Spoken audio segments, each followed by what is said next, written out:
rahasia terbesar dari seorang Bapak Rileksia atau Bapak Riksa. Ya? Yang menjadi ancaman adalah after COVID-19. Ya. Kenapa ancaman dari? Aduh, ini pertanyaannya kok susah betul ini. Enggak, Pak. Ya. Kalau mau ditanya mana yang paling berat sebenarnya, itu pada saat proses transformasi ya dari. Assalamualaikum warahmatullahi wabarakatuh. Kembali lagi dalam acara ODP, obrolan dengan pensiunan.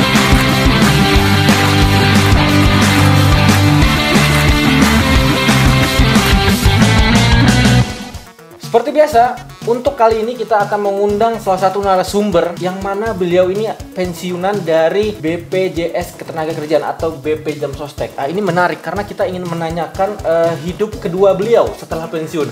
Apa yang beliau lakukan, apa yang beliau kerjakan, mungkin ada kesibukan khusus. Nah, sekarang kayaknya sudah terhubung.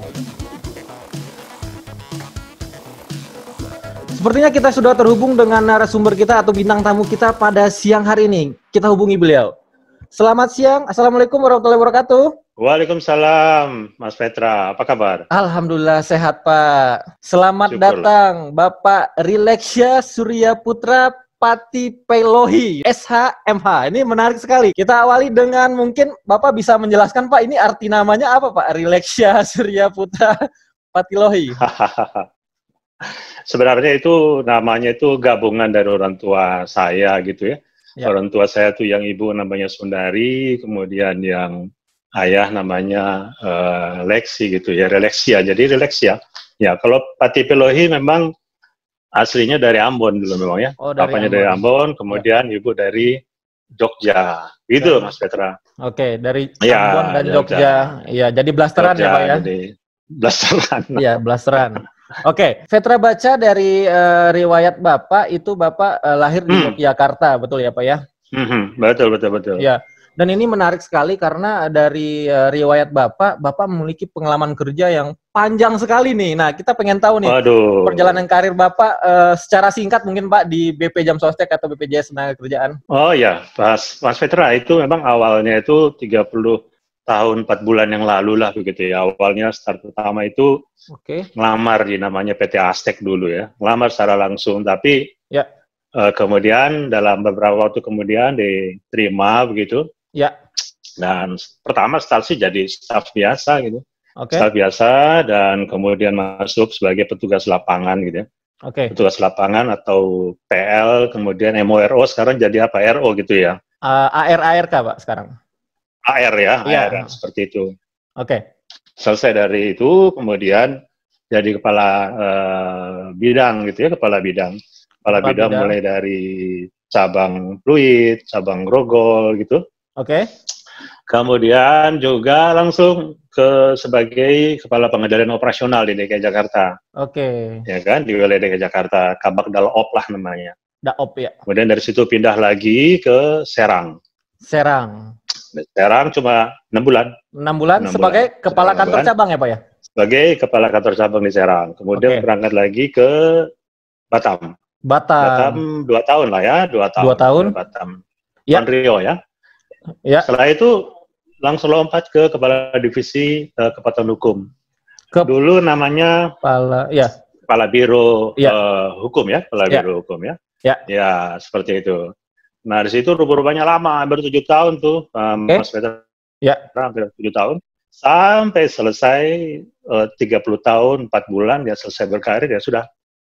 30 tahun, 4 bulan, Pak, 30 berkarir. tahun, 4 bulan. Waduh, luar biasa. 30 tahun, 4 bulan berkarir di BP Jam Sostek, atau mungkin dari PT Aztec ya, Pak ya? PT Aztec, Jam Sostek. PT Jam Sostek, kemudian BPJS Ketenagakerjaan. Wow. Sekarang kolomnya apa? BP Jam Sostek gitu BP Jam Sostek sekarang. Nah, ya, ini menarik Pak.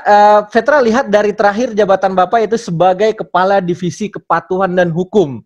Dan ini inline dengan jabatan Bapak atau juga background Bapak yang sarjana hukum mungkin ya. Ini Petra lihat juga di riwayatnya.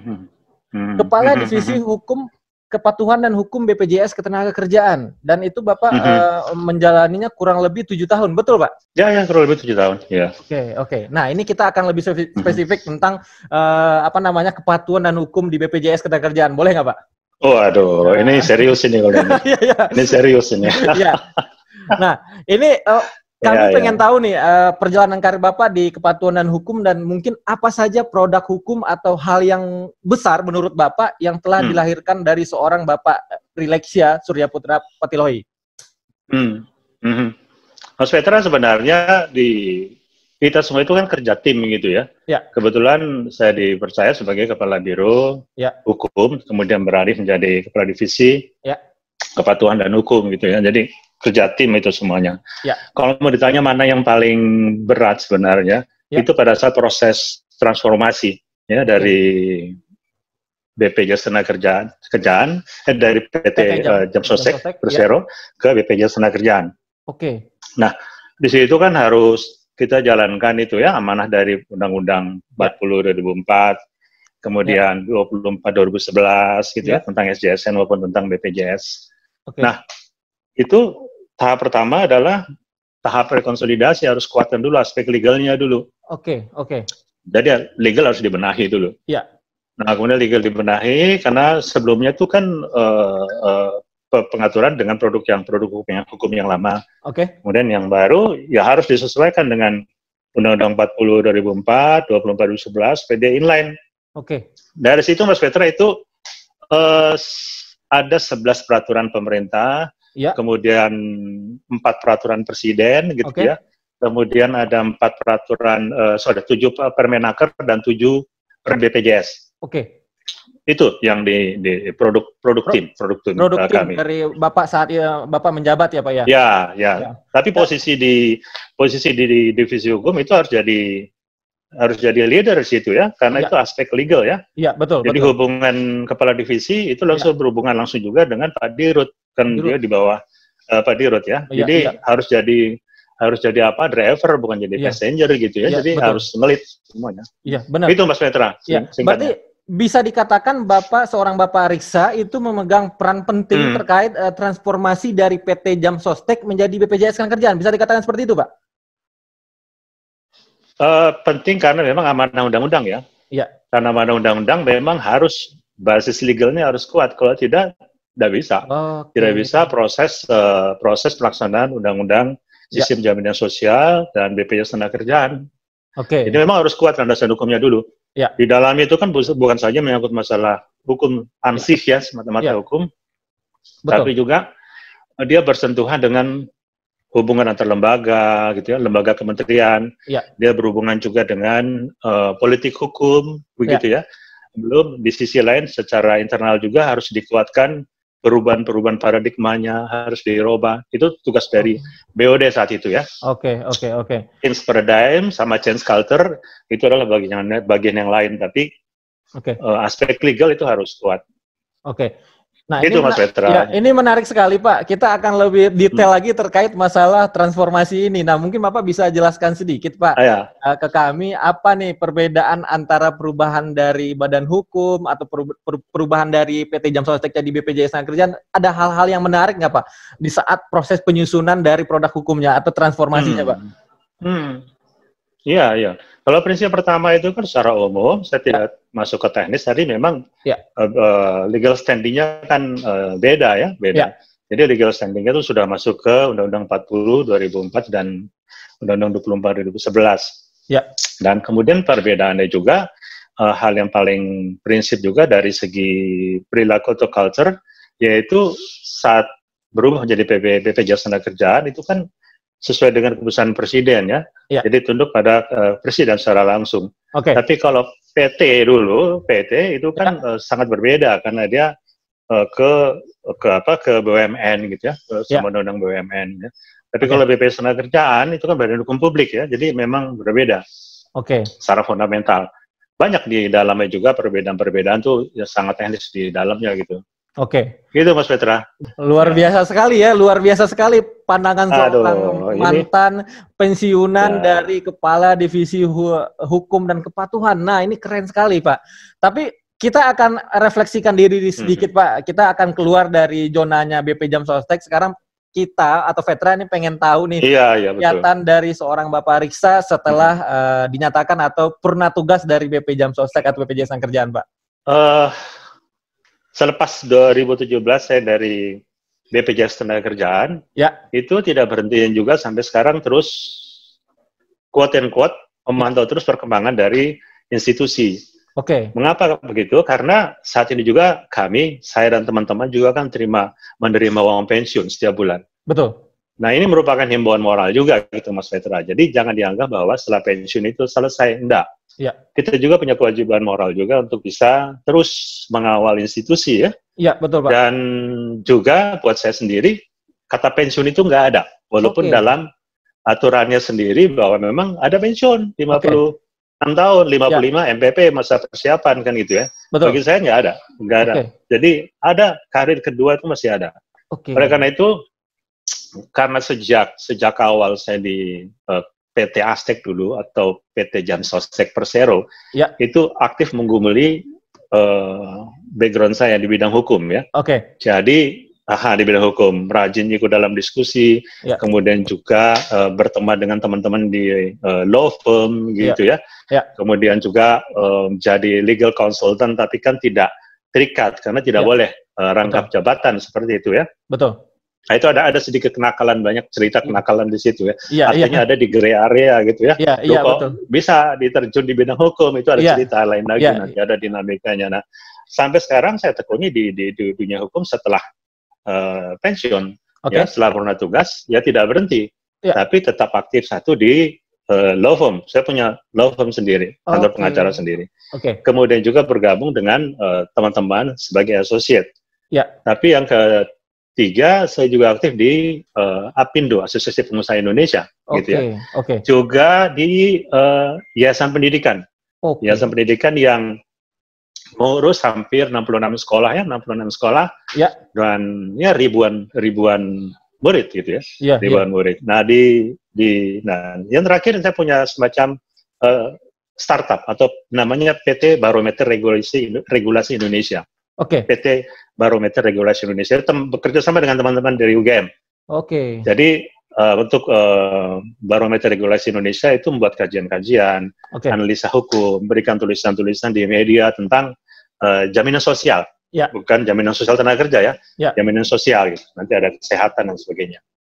Selintasnya begitu, Mas Petra ya. Tapi ini banyak sekali Pak kegiatan Bapak saat pensiun. Ini apakah gini kan kalau kalau Petra sendiri ya Pak ya, kalau Petra nih, kalau pengennya nanti di suatu saat pensiun itu menikmati masa tua, santai-santai, mungkin main burung, baca koran. Tapi kok ini Bapak Riksa punya kegiatan yang mungkin melebihi dari kapasitas saat menjabat sebagai kepala divisi, Pak. Kok bisa seperti itu, Pak? Iya, karena prinsipnya kan selama ini kan sudah banyak yang kita terima gitu ya. Nah, sekarang bagaimana cara juga mengembalikan kepada masyarakat juga, bukan saja di BP Jam Sostek atau BPJS Ketenagakerjaan gitu ya. Banyak dari kita juga bekerja di BPJS Ketenagakerjaan atau BP Jam Sostek, itu ansih cuma bekerja dan terima gaji. Seharusnya ada panggilan juga di situnya bahwa ini kerja yang luar biasa. Kenapa? Ada aspek jaminan sosial, ada sosialnya. Jadi untuk kesejahteraan para pekerja dan keluarganya itu ada panggilan pengabdian itu harusnya ada. Nah, kemudian kenapa harus berpikir ke situ? Karena buat saya prinsip kan pensiun kan tidak ada sampai umur berapapun ya. Kalau jadi advokat atau jadi pengacara itu nggak ada kata pensiun terus sampai seumur hidup dia. Kenapa? Ya itu supaya otak terus bekerja, aktivitas tetap ada, dan itu yang salah satu mungkin resep juga bisa sehat dan panjang umur gitu ya. Walaupun dalam kehidupan tetap ada saja yang halangan, yang sakit, tapi kita punya fighting spirit tetap terus terjaga gitu. Gitu Mas Petra. Jadi sampai sekarang tetap aktif juga, olahraga juga jalan sama teman-teman yang memang teman-teman yang sehobi lah ya. Ini Petra baca di suatu suatu bacaan Pak atau di riwayat Bapak atau di hobi Bapak, ini menarik nih. Bapak hobinya bermain golf nih. Soalnya ini boleh sedikit cerita Pak, kenapa harus memilih golf? Kenapa nggak sepak bola, bersepeda atau apa Pak? Pengen sih jadi pemain sepak bola tapi nggak sanggup. Yang kedua nggak sanggup lari-larinya begitu ya, atau bulu tangkis itu nggak kuat seperti itu. Nah, kenapa golf? Sebenarnya filosofinya ada di golf itu sendiri. Saat aktif di BP Jam Sostek, Itu kenapa golf? Karena golf itu bagian sarana juga untuk melobi. Melobi perusahaan-perusahaan peserta. Karena awalnya saya dari petugas lapangan, account officer, dan di samping perusahaan, kita juga bisa lebih dekat dengan para atasan kita. Kira-kira begitu ya. Para atasan kita. Kita bisa dekat sama bos-bos yang ada di atas. Karena memang hobinya golf. Karena kalau di kantor gitu, di kantor kita selalu serius. Tapi kalau di lapangan golf bisa hore-hore, bisa ketawa-ketawa begitu. Dan di golf sendiri kan dilatih, filosofinya juga ada. Orang diajari untuk juga punya kejujuran. Karena bola itu dipukul jatuh dimanapun kan kita ikut ya. Walaupun nggak ada yang ngawasin, ya kan? Udah kayak orang gila aja, bola kecil dipukul lari, kejar, pukul lari. Masalahnya bukan itu saja. Kalau main golf itu sendiri, persiapan sampai di lapangan golf itu sendiri kan banyak. Kita harus bangun pagi, paling nggak jam 4, setengah 5 kita bangun. Berarti harus mandi pagi. Berarti apa di situ kita dapat? Kita belajar disiplin di situ ya. Betul. Yang ketiga, ya kan kita belajar disiplin. Dan di situ juga melawan diri sendiri. Nah, ketiga golf juga melawan diri sendiri. Kenapa? Kita harus melawan dengan kelemahan kita. Kita harus melawan dengan kebodohan kita karena mukul-mukul bola salah, tapi harus latihan bagaimana caranya. Pukul bolanya bagus, kerja sama tim yang keempat, gitu ya, Mas Petra ya. Kita kerja sama tim yang lain. Nah, kita berusaha samping kerja sama tim jujur dan disiplin, kita juga belajar fokus gitu, fokus. Jadi nggak bisa kalau umpama kita main golf, nggak fokus di bola, asal pukul saja gitu, melenceng kemana-mana. Ya kan begitu. Dan yang kedua harus manageable itu apa? Ada uang juga yang keluar kan gitu. Kalau nggak di-manage baik-baik, habis gajinya kan gitu. Iya. Ternyata dari suatu olahraga golf itu banyak nilai value-value yang didapat ya Pak ya? Oh ya, banyak. Hanya memang banyak orang berpikir bahwa golf itu mahal. Saya bilang enggak. Tinggal tergantung kita manage saja bagaimana. Kalau 1 bulan menerima gaji ya disimpan lah. Disimpan paling nggak 1 bulan 2 kali golf gitu ya. Bersama teman-teman. Kalau di kantor kan ada program-program tertentu yang diundang oleh klien atau mungkin atasan yang mau bikin event apapun dan kita main golf kan gitu ya.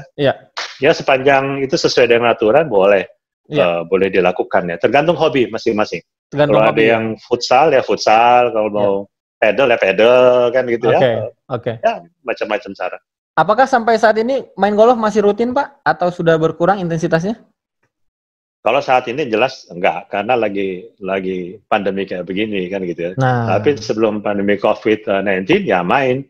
Tapi kalau di rumah ya paling pating-pating di rumah aja gitu. Gimana caranya masukkan bola ke hall begitu sambil lihat-lihat video untuk menyalurkan hobi. Sih setiap minggu main ya. Ada beberapa teman juga main, cuma saya kok nggak berani juga gitu ya karena terlalu high risk ya. Iya, betul. Saat ini ya. Tadi menarik Pak, tadi kata Bapak kondisi pandemik saat ini. Nah, Petra ingin tahu nih pandangan Bapak terkait kondisi saat ini dan juga mungkin kaitannya dengan sustainability jaminan sosial di Indonesia saat ini, Pak. Waduh, ini pertanyaannya kok susah betul ini. Enggak, Pak. Dari hobi lompat langsung ke pekerjaan, tapi hubungannya dengan kondisi bangsa kan gitu kan. Harus. Jadi kalau bicara sustainability itu kan kalau kita baca agak serius jadi ini jawabannya ya. Enggak apa-apa Pak. Sampai sekarang kan kita tetap mengacu namanya roadmap BPJS Ketenagakerjaan ya. Kalau Petra lihat ada namanya roadmap gitu ya. Jadi harus concern ke sana memang. Teman-teman yang sekarang masih aktif, saya sudah tidak aktif, tapi saya pantau terus perkembangannya. Kemudian di strategi institusi, strategi korporasi sebetulnya seperti itu kan ada tahapan-tahapannya. Baik tahapan persiapan, tahapan penguatan terhadap lembaga pada proses transformasi gitu ya. Nah kemudian sekarang pada tahap sustainability. Sustainability institusi BP Jam Sostek gitu ya, secara legal BPJS Ketenagakerjaan itu harus dijaga sustainability-nya dan harusnya ada pertumbuhan yang bagus. Pertumbuhannya bukan dari segi pendapatan iuran, tapi juga sudah sejauh mana banyak orang bisa dilindungi oleh program jaminan sosial tenaga kerja gitu ya. Nah nilai-nilai ini harusnya jadi pegangan buat teman-teman yang masih aktif dan bukan hanya sekedar uang atau gaji dan gaji ya kan itu bukan sekedar iuran tapi juga ada filosofi untuk memastikan sudah berapa banyak sih tenaga kerja atau perusahaan yang menjadi peserta kita jujur saja sekarang jawab berapa banyak begitu ya. Iya. Namun pengalaman yang sudah dan saya pantau banyak terjebak juga di target ansih, tapi nggak punya passion untuk bisa mencoba semacam troubleshooter untuk bagaimana caranya buat gerakan menjadi peserta lebih banyak, tenaga kerja banyak dilindungi. Bagaimana caranya melayani tenaga kerja dan perusahaan itu supaya dapat jaminan keselamatan kerja, hari tua, kematian, dan pensiun. Nah, kaitannya di sustainability terkait dengan COVID. Ya. COVID tentunya terkait dengan pandemi COVID-19. Ini seluruh instrumen negara itu kan bergerak. Betul. BPJS Tenaga Kerja ini kan badan hukum ya. Badan hukum publik maksud saya. Dan jaminan sosial itu kan program negara. Betul. Bukan programnya BPJS Tenaga Kerja atau BPJS Sostek loh. Program negara. Kalau program negara berarti apa? Seluruh warga negara Indonesia punya hak yang sama terhadap kepesertaan BPJS Tenaga khususnya bagi pekerja. Bahkan juga bukan penerima upah juga masuk di situ. Nah, ini filosofi yang bisa kita lihat. Dan kemudian legal standing-nya. Jadi kita kenal dengan namanya konstitusi. Yang paling tinggi itu kan konstitusi ya. Konstitusi itu kan ada dua, satu yang tertulis, itu Mas Petra, ada juga yang tidak tertulis. Wah, ini kayak kuliah lagi nih. Iya, nggak apa-apa Pak, ini bagus nih. Bagus nih Pak, ini bagus nih. Ya, menarik nih. Namanya konstitusi itu ada yang tertulis dan tidak tertulis. Yang tertulis itu terkenal dengan Undang-Undang Dasar 45. Yang tidak tertulis itu praktek-praktek ketatanegaraan lah gitu. Nah, di dalam konstitusi itu sendiri, dalam hal ini Undang-Undang Dasar 45, itu mengamanahkan bahwa Presiden itu ditugaskan oleh negara untuk mengatur pemerintahan. Makanya Presiden itu selalu bicara, saya sebagai kepala pemerintahan, saya sebagai kepala negara, dan saya sebagai kepala pemerintahan. Itu dua hal yang berbeda. Nah, Mas Petra tahu persis kalau tugas sebagai kepala negara itu apa saja kan? Perjanjian luar negeri dan sebagainya kan gitu. Betul, Pak. Tapi dia harus mengatur pemerintahan. Nah, kemudian pemerintahan ini kaitannya dengan COVID. Dia bagaimana jaminan sosial ini juga sebagai jaminan sosial yang harus melindungi pekerja, juga turut serta dalam menghadapi problem negara menghadapi COVID. Itu benang merahnya di situ. Iya. Tapi Pak, kan kondisi saat ini tidak bisa kita, katakanlah kita pengen menyampaikan atau mensosialisasikan atau melindungi semua pekerja itu secara merata di Indonesia. Namun dengan kondisi saat ini ya, sorry itu saya gitu Pak, mungkin kemampuan untuk perusahaan membayar iuran, kemampuan untuk mereka mendaftar ke kita, mungkin ada ibaratnya tuh sedikit terhambat dengan kondisi yang saat ini menurunkan produktivitas masing-masing perusahaan, Pak. Nah, menurut Bapak itu bagaimana Pak menyikapi hal tersebut? Itu menarik. Menariknya begini, justru tantangan itu harus jadikan peluang. Kan begitu. Tantangan kita adalah pandemi COVID gitu ya. Oleh karena itu Presiden kan mengeluarkan Perpu 1 2020 gitu. Ya, baik di sektor keuangan dan sektor keuangan dan maupun perpajakan. Tapi di bawah itu kan ada instrumen hukum juga yang dikeluarkan oleh pemerintah. Mulai dari PP, Perpres dan sebagainya lah. Sangat lengkap. Kemudian juga di dalam pelaksananya juga kita tuh diminta juga bisa turut hadir. BPJS Tenaga turut hadir membantu pemerintah, untuk pemerintah dalam hal untuk mengatasi COVID itu sendiri. Oleh karena itu menghadapi kondisi yang sangat sulit seperti ini, sebenarnya bukan COVID itu kalau dari perspektif kacamata dari BPJS Sostek ya, bukan COVID-nya sebenarnya. Tapi after COVID-nya itu adalah ancaman resesi ekonomi. Nah, kebetulan saya aktif juga di Apindo juga. Yang menjadi ancaman adalah after COVID-19. Kenapa ancaman dari COVID adalah apa? Resesi. Kenapa saya bilang ini opportunity? Itu adalah membuktikan bahwa dari Mas Petra dan timnya dari BPJS Sostek itu harus hadir, negara itu harus hadir di situ. Kan begitu, karena tadi saya bilang jaminan sosial itu adalah program negara. Inilah saatnya kita untuk hadir bahwa BPJS Sostek itu ini loh, BPJS Sostek itu ada. Apa wujud kehadirannya? Banyak itu relaksasi regulasi, kemudian less birokratik gitu ya. Kemudian formula-formula atau variasi layanan yang bisa diberikan kepada pekerja, terutama untuk menolong para pengusaha. Jadi yang kasihan ini kan bukan saja pekerja, katakanlah ojol selama ini kita perhatikan, pekerja yang kena PHK, kan posisinya kan tiga sekarang, Mas Petra, yang sedang masalah. Pertama adalah mereka yang di work from home. Yes. Kemudian yang kedua adalah dirumahkan. Okay. Yang ketiga adalah yang PHK kan. Nah, kalau yang PHK there is no problem. Jadi selesailah itu kan. Iya. Kemudian yang dirumahkan gitu ya. Mereka akan negosiasi. Yang dirumahkan tuh mungkin bisa terima gaji 50%. Betul. Atau juga nggak terima gaji sama sekali tergantung dari kemampuan perusahaan. Iya. Nah kalau dari PHK kan kembali ke Undang-Undang 13 kan 2003 tentang ketenagakerjaan. Itu selesailah itu kan, ada pesangon dan sebagainya. Nah, apa korelasinya dengan BP Jam Sostek? Dia hadir dan memberikan bantuan. Dan seperti ini saya lihat sudah bagus ya. Media yang saya baca hari ini juga, BP Jam Sostek sedang melakukan pembicaraan melakukan revisi perubahan peraturan pemerintah 44, 45 maupun 46 ya, terkait dengan program JKK, JHT, JKM maupun JP yang sekarang sedang dibahas oleh lembaga kementerian untuk memberikan bukan kebijakan, jadi diperintahkan oleh peraturan pemerintah untuk memberikan relaksasi atau keringanan atau kelonggaran bagi pembayaran iuran. Ini cuma sebagai pengamat. Iya, ini bagus sekali Pak, karena kita juga bagaimana menempatkan posisi kita sebagai perspektif pengamat, perspektif orang internal kita, atau juga dari pelaku usaha dan lain-lain. Iya, betul. Menarik sekali, luar biasa sekali Pak. Sangat visioner sekali dari pemikiran dari seorang Bapak Riksa ini, luar biasa sekali Pak. Nah, ini sebagai Pak. Pertanyaan dua terakhir nih dari Vetra nih Pak. Ini menarik sekali kalau kita bicara produk hukum, produk apa ini sangat kompleks sekali dan juga sekarang Bapak menekuni bidang pengacara. Apakah Bapak pengacara khusus untuk jaminan sosial atau let's say semua jenis kasus Bapak tangani sekarang Pak? Jadi karena memang sejak muda saya bergelut juga di beberapa law firm ya. Hampir 4 law firm yang saya bergelut, artinya aktif di 4 law firm dengan cara saya sendiri. Dan bergelut juga di pidana, perdata, kemudian juga PHI ya, ketenagakerjaan maupun di jaminan sosial juga. Dan kemudian beberapa klien-klien juga kita juga tangani masalah kasus-kasus, salah satunya saya juga pernah jadi lawyernya dulu untuk Agung Podomoro Group gitu yang cukup besar, yang lainnya nggak bisa saya sebut dan detailnya nggak saya sebut karena rahasia klien juga gitu. Tapi satu contoh seperti itu. Jadi masalah pertanahan.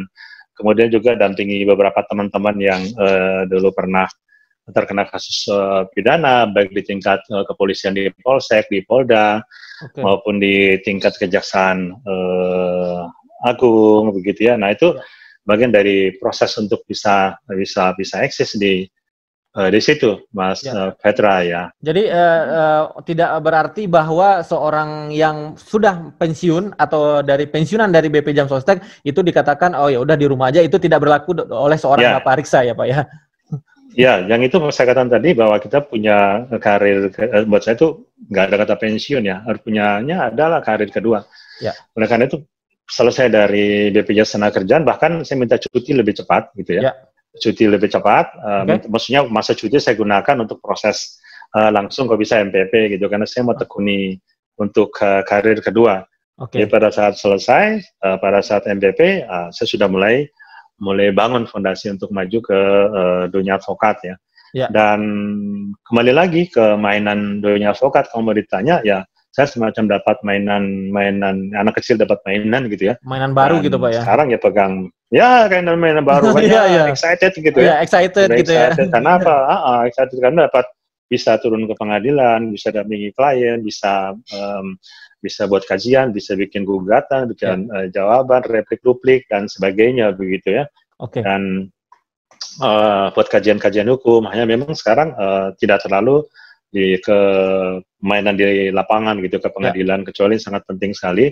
Lebih banyak sekarang di korporasi, di hukum bisnis. Kemudian saya sebelumnya di hukum bisnis dan sekali-sekali jadi narasumber atau mungkin jadi pengamat di politik hukum gitu ya, karena mungkin punya modal pada saat penyusunan regulasi dan dulu juga pernah aktif di beberapa kegiatan itu berkecimpung juga di politik hukum. Jadi bagaimana caranya mengikuti perkembangan di negara ini begitu, Mas Vetra? Luar biasa sekali Pak, banyak sekali ilmu yang Vetra serap dari Bapak, benar-benar pengalaman berbicara.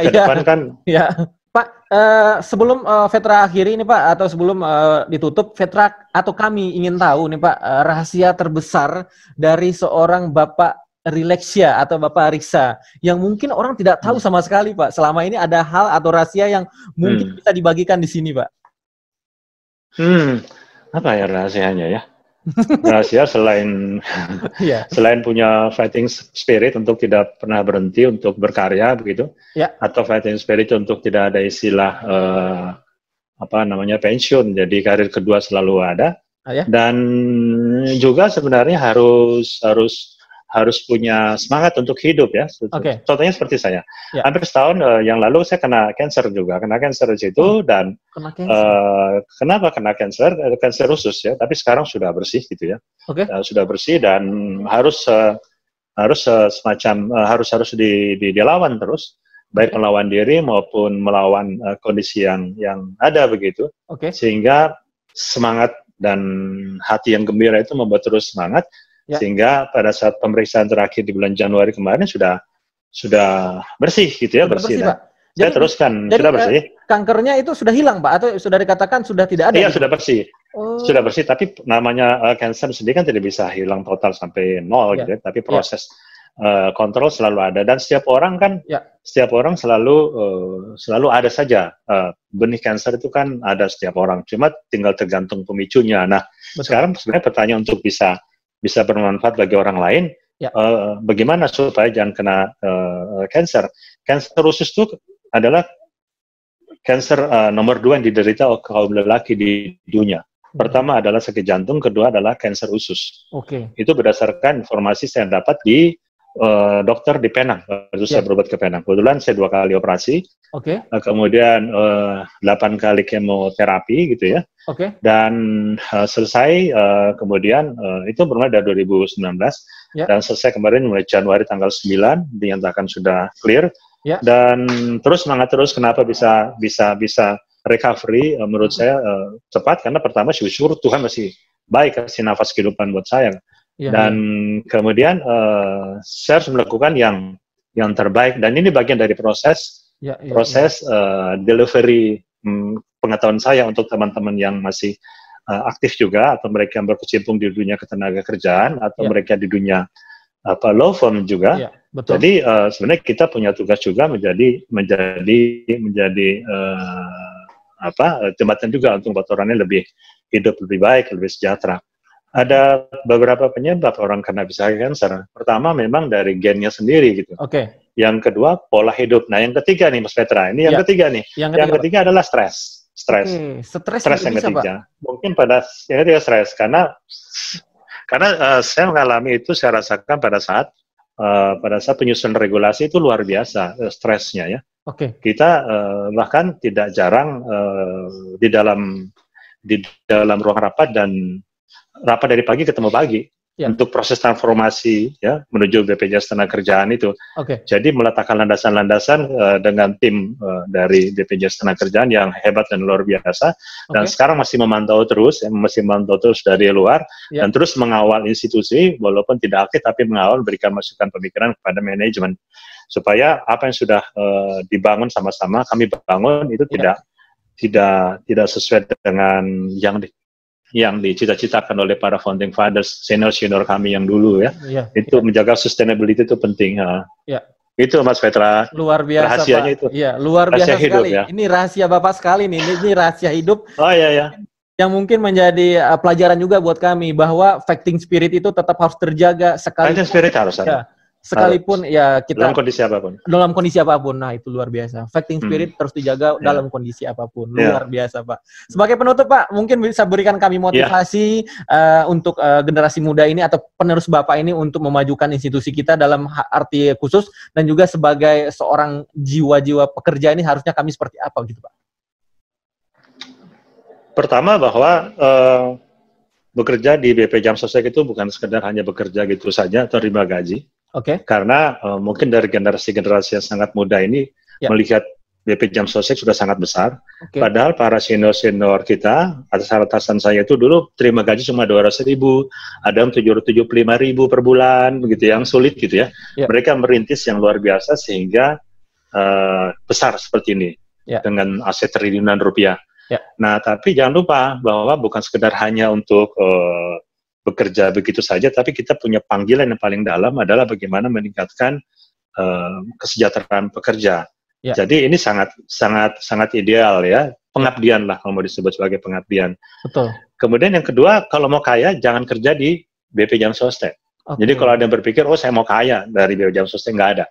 Ya. Jadi banyak yang berpikir seperti itu akan kecewa, karena kalau mau kaya korupsi di BP Jam Sostek, BP Jam Sostek, ya. Mau korupsi tapi regulasi sangat kuat, tinggal menunggu kapan pakai baju orange saja. Okay. Kalau nggak panggil kejaksaan, kalau nggak diperiksa polisi ya. Okay. Bukan saat itu, tapi nanti beberapa tahun mendatang pasti ketemu. Oleh karena ini bergerak harus good governance harus dijaga, kejujuran, integritasnya harus dijaga. Yeah. Yang ketiga juga jangan lupa bahwa kita juga bekerja bukan saja pada institusi dan pekerja, juga secara rohani juga memang ya kita bagian dari melayani yang maha kuasa juga untuk para umatnya ya supaya lebih sejahtera gitu. Oke. Gitu Mas. Dalam banget ini. Harapannya apa Pak ke depannya untuk kami yang penerus Bapak ini? Harapannya kepada para penerus ya tetap jaga institusi, kawal betul institusi, jadi institusi yang besar, dan kemudian yang ketiga ya jangan pernah lelah untuk berbuat baik ya, dan keempat harus jujur, jangan coba-coba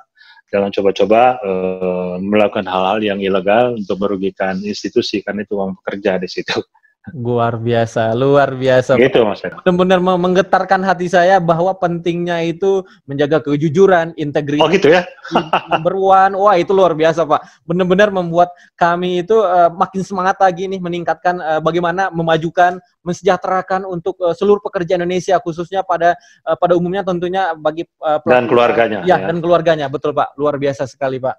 Terima kasih Bapak Riksa atas waktunya, luar biasa sekali, banyak hal-hal yang baru. Ya Vetra, sukses. Yes, banyak hal baru yang Vetra dapat dari Bapak Rileksia. Sekali lagi Vetra ucapkan terima kasih Pak Riksa atas waktunya di tengah kesibukan Bapak. Terima kasih Mas Vetra. Ya, sukses. Bisa hadir tetap di sebuah di production. Terima kasih Pak. Sampai ketemu lagi di lain kesempatan. Baik, terima kasih. Ya. Salam buat teman-temannya. Salam Pak. Selamat sore dan Assalamualaikum warahmatullahi wabarakatuh. Luar biasa sekali obrolan kita dengan seorang mantan pensiunan atau purna tugas dari BPJS Ketenagakerjaan atau BP Jam Sostek. Ternyata hal baru yang banyak kita dapatkan yaitu bahwa setelah berkarir di BP Jam Sostek tidak hanya semerta-merta kita hanya di rumah, tapi juga bisa berkarir kedua. Nah itu hal penting dari sharing dari beliau. Luar biasa sekali menurut saya. Jadi anyway buat kalian jangan lupa tetap semangat, tetap memberikan yang terbaik untuk institusi, untuk BPJS Ketenagakerjaan atau BP Jam Sostek. Sekalipun wabah seperti ini, jangan patah semangat dan untuk melindungi kesejahteraan seluruh pekerja Indonesia. Jangan lupa like, comment, dan subscribe sebuah di production. Jangan lupa like, comment, dan subscribe juga BPJS Ketenagakerjaan atau BP Jam Sostek. Thank you for watching. Until next video. Wassalamualaikum warahmatullahi wabarakatuh.